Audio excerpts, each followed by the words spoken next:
राधे राधे दोस्तों, आपका फिर से स्वागत है मेरे YouTube चैनल राधे श्याम में। आज हम आपको एक नया अध्याय, एक नया पुराण सुनाएंगे जिसका नाम है सुख सागर। वो सुनाने से पहले मेरी आप सबसे विनती है कि आप मेरे चैनल को लाइक, सब्सक्राइब और शेयर करना ना भूलें, ताकि हम आपके लिए अच्छी अच्छी पुराने ला सकें। राधे राधे। राधे राधे दोस्तों, आपका फिर से स्वागत है मेरे YouTube चैनल राधे श्याम में। आज हम आपको आगे की कथा सुनाते हैं। वह समस्त मुनिवर राजा बैन को मारकर प्रभु के भजन में मग्न हो गए और उधर राजा के ना होने के कारण राज्य में अशांति हो गई। दुष्टों के अनाथ प्रजा को सताना शुरू कर दिया। चारों तरफ लूटपाट होने लगी। राज्य में चारों तरफ अशांति होने पर समस्त प्रजाजन एकत्रित होकर बोले कि जिस देश में राजा ना हो या अधर्मी और मूर्ख हो, उस राज्य में बुद्धिमानों को एक पल भी नहीं रुकना चाहिए। इसलिए दुष्ट अधर्मियों को दंड देने के लिए प्रजा पर ज्ञानी राजा का होना बहुत जरूरी है। फिर कुछ ज्ञानी जन बोले, यद्यपि राजा बैन अधर्मी था, लेकिन वह धुर के वंश में उत्पन्न हुआ था, इसलिए उसमें धर्म का कुछ अंश अवश्य ही होगा। इसलिए सर्वप्रथम योग विद्या द्वारा राजा बैन के शरीर को मथ कर उससे संतान उत्पन्न करनी चाहिए, और यदि ऐसा नहीं हो सकता तो प्रजा के सर्वश्रेष्ठ पंचों को चुनकर राज्य उनको सौंप दो।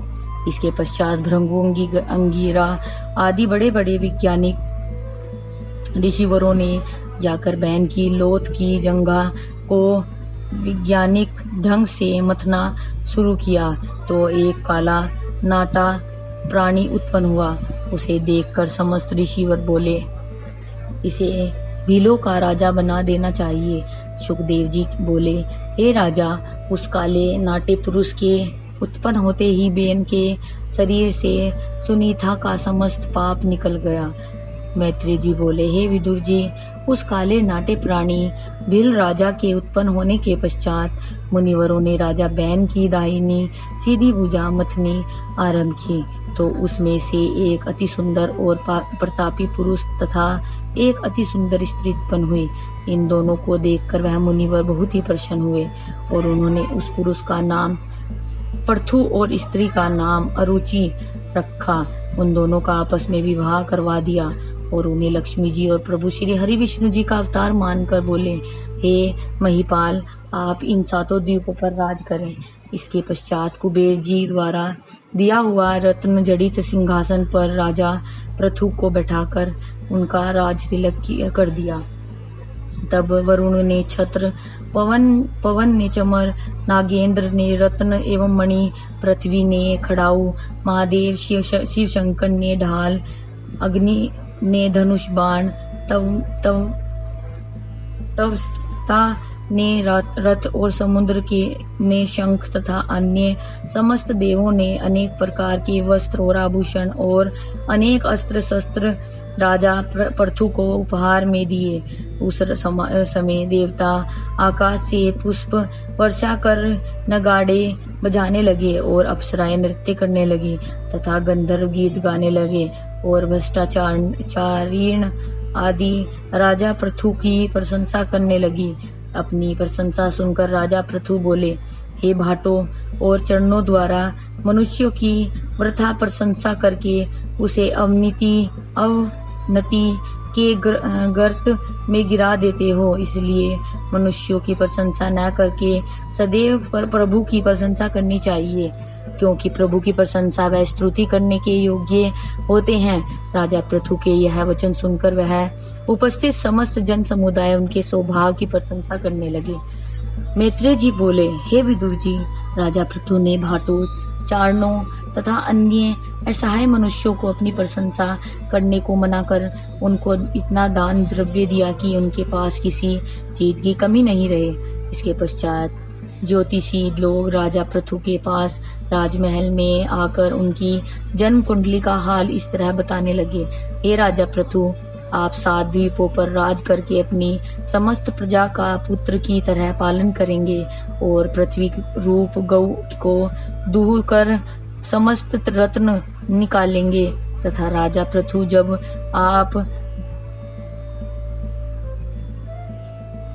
99 यज्ञ पूर्ण कर 100वां यज्ञ पूर्ण करना चाहेंगे, उस समय इंद्र आपका घोड़ा छल कर ले जाएगा। इसके पश्चात आपका पुत्र इंद्र से आपका घोड़ा छुड़वा कर लाएगा और पूर्ण आहुति देने पर प्रभु आपको साक्षात दर्शन देंगे।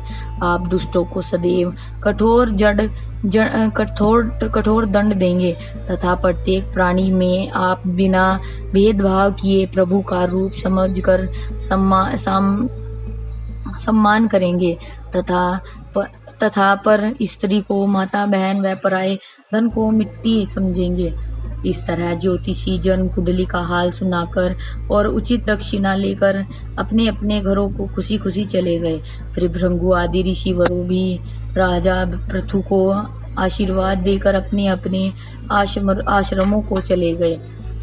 मैत्रेय जी बोले, हे विदुर जी, समस्त ऋषिवरों के विदा होने के पश्चात राजा पृथु धर्म से राज्य कर प्रजा को संपूर्ण सुख देने लगे। राजा पृथु को सुख शांति से राज्य करते हुए काफी समय व्यतीत हो गया तो एक दिन प्रजा के पंच पुरुष महाराज राजमहल में आकर राजा पृथु से हाथ जोड़कर प्रणाम कर बोले, हे पृथ्वीनाथ, आपके राज्य में हम समस्त प्रजाजन पूर्ण रूप से सुखी हैं, लेकिन हमारी एक चिंता है, अर्थात आप यह समझे कि हम बाहर से तो बिल्कुल प्रसन्न दिखाई देते हैं, लेकिन अंदर ही अंदर वह चिंता हमको दिन रात खोखला कर रही है। हम उस चिंता में घुले जा रहे हैं। हे स्वामी, यदि इसका शीघ्र ही उचित उपाय न किया जाए तो हम चिंता रूपी देवी की गोद में लेटने को बाध्य मजबूर हो जाएंगे। उन प्रजा के पंच पुरुषों की बात सुनकर राजा पृथु बोले, हे प्रजाजनों, आप हमें बताइए कि आपको क्या चिंता है। हम अवश्य ही आपकी उस चिंता को दूर करने का कोई ना कोई उपाय अवश्य निकाल करेंगे, क्योंकि आपकी चिंता हमारी चिंता है।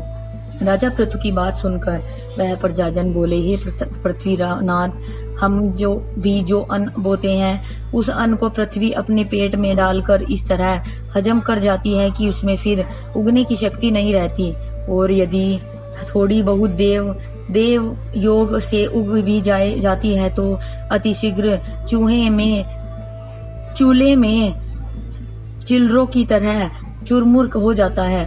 तथा वृक्षों की मत पूछिए, वे तो बाध्य बांझ स्त्री की तरह वन में बैठे हुए प्रभु श्री हरि विष्णु जी का जप करते हैं, और पुष्प फूल दोनों देने तो दूर, वे तो दिन रात मुक्ति फल की इच्छा करते हुए अपने तन की तप द्वारा सुखा कर कांटा बना रहे हैं। आज की कथा में समाप्त करते हैं, आगे कथा कल सुनाएंगे। राधे राधे राधे राधे राधे राधे। जय श्री कृष्ण। अगर आपको मेरी वीडियो अच्छी लगी तो बेल आइकन दबाना ना भूलें, ताकि आपको मेरे आने वाली वीडियोस का नोटिफिकेशन मिलता रहे। धन्यवाद। ओम नमः शिवाय।